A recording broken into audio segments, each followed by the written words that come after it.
میکنی؟ من در تلویزیون کار میزنم. خیلی بیشی همونجا کو سر میکنی بیشی. همینجا بشینم. اخبار گفت. پول تو اینمونم. السلام علیکم تماشاگران عزتمند. اینک برنامه تلویزیون اخبار است اینجا سفینه. در استودیو با شما میستر کلی. هفته سپشل در شهر دوشنبه در چششون کرده. در نزدیکی NVD دو دوست را دستگیر کردند. صدراعظم نجمی و بهرام غفوری ساعت 12 شب بین تظاهراتگری از خانه بیرون شده و خانه عبیدالله سعدالله حمله کردند.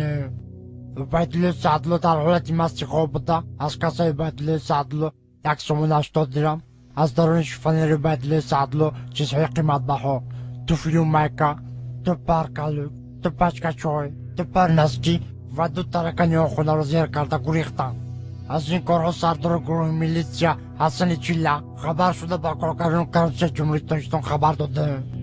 کارگردان کربسه جمهوری تاجیکستان دولتمند خال کرکیبک برده قاسم از این کارها خبر شده. هرچین غارتگرها را دستگیر کرده و درون کاخ برباد بردن. صدراعظم نجمی و بهرام غفوری به درون کاخ برباد برده. صدراعظم نجمیدین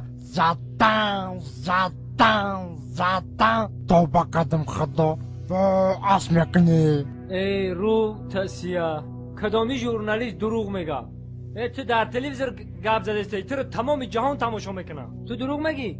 تو رو خلق بدونه چیکار میکنه؟ سنگ شپت میکنه. نخود ژورنالیست دروغ بگه. چه داره بزنی؟